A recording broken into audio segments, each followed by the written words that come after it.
Boa noite. Vamos começar. E o livro Mantras de Vida traz a mensagem de Loester. A minha mente é o comando de toda a vida que me serve de instrumentos. A obediência é o clima de todos os meus corpos.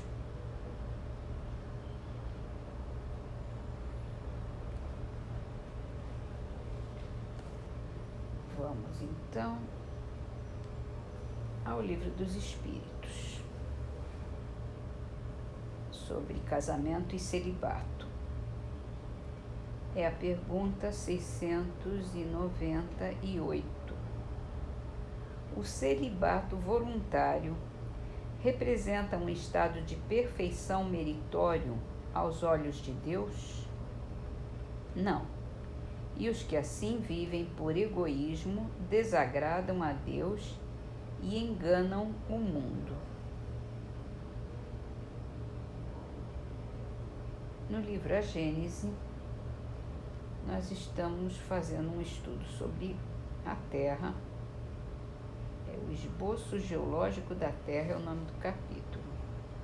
Então vamos continuar com a nossa leitura. A gente tinha falado sobre a abordagem geológica, a formação das pedras, das camadas terrestres, e vai continuando assim. A posição normal das camadas terrosas ou pedregosas, provenientes de depósitos aquosos, é a horizontal. Ao vermos essas planícies imensas, que por vezes se estendem a perder de vista, de perfeita horizontalidade, lisas como se as tivessem nivelado com um rolo compressor, ou esses vales profundos tão planos como a superfície de um lago, podemos estar certos de que em época mais ou menos afastada, tais lugares estiveram por longo tempo cobertos de águas tranquilas, que ao se retirarem deixaram em seco as terras que elas depositaram enquanto ali permaneceram. Retiradas as águas, essas terras se cobriram de vegetação. Se em vez de terras gordas, aqui ele tem uma nota do editor dizendo que a terra gorda significa a terra que é úmida, coesa e forte. Se em vez de terras gordas, limosas, argilosas ou marnosas é o solo de calcário e argila usado em olarias como corretivo de terras agrícolas, próprias a assimilar os princípios nutritivos, as águas apenas depositaram areias silicosas sem agregação. Temos as planícies arenosas, que constituem as charnecas e os desertos, dos quais nos podem dar pequena ideia os depósitos que ficam das inundações parciais e os que formam as aluviões na embocadura dos rios.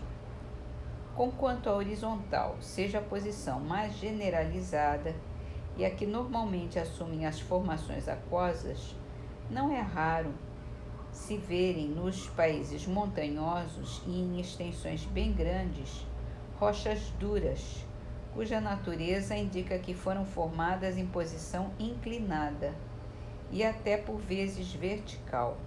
Ora, como, segundo as leis de equilíbrio dos líquidos e da gravidade, os depósitos aquosos somente em planos horizontais podem se formar, pois os que se formam sobre planos inclinados são arrastados pelas correntes e pelo próprio peso para as baixadas.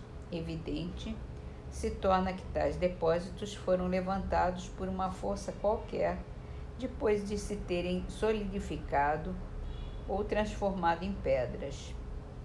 Destas considerações se pode concluir com certeza que todas as camadas pedrosas que, provindo de depósitos aquosos, se encontram em posição perfeitamente horizontal, foram formadas durante séculos por águas tranquilas e que todas as vezes que se achem em posição inclinada, o solo foi convulsionado e deslocado posteriormente por subversões gerais ou parciais, mais ou menos consideráveis. Um fato característico e da mais alta importância pelo testemunho irrecusável que oferece, consiste no existirem em quantidades enormes despojos fósseis de animais e vegetais dentro das diferentes camadas. Como esses despojos se encontram até hoje nas mais duras pedras, há de se concluir que a existência de tais seres é anterior à formação das aludidas pedras. Ora, se levarmos em conta o prodigioso número de séculos que foram necessários para que se lhes produzisse o endurecimento e para que elas alcançassem o estado em que se acham desde tempos imemoriais, chega-se forçosamente à conclusão de que o aparecimento de seres orgânicos na Terra se perde na noite das idades e é muito anterior, por consequência, à data que lhes assina a Gênese. A que ele se refere à Gênese da Bíblia. A gente tem que considerar que esses estudos, esse livro, foi publicado, foi editado em 1859, mais ou menos. A primeira impressão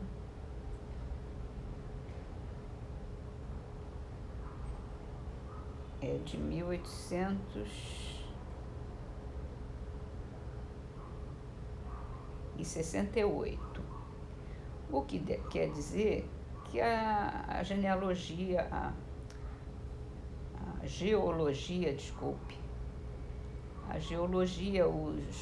esses estudos da Terra ainda estavam engatinhando nessa época. Hoje a gente tem uma compreensão muito maior dessa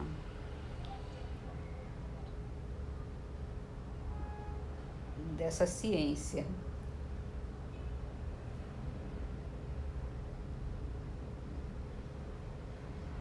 E aqui, inclusive, o editor fez uma nota dizendo que sabemos que as primeiras formas de vida, bactérias e algas azul esverdeadas, surgiram há cerca de 3.500.000 anos, e há 570 milhões de anos as plantas e os animais complexos começaram a se desenvolver. Então, é uma reiteração dos estudos posteriores, inclusive, né? Então, vamos terminando com as trovinhas do livro Tempo de Luz, Palavras de Fé, de Ismael Martins. Em matéria de ajudar, não faças indagação. O sol nunca perguntou se deve brilhar ou não. De Alta de Souza. Onde a verdade se expande pelo método divino, a ciência de ser grande é se fazer pequenino. E de Meimei. Provas, lágrimas, problemas, aflições em frenesi, não te assombres e nem temas, o céu cuidará de ti.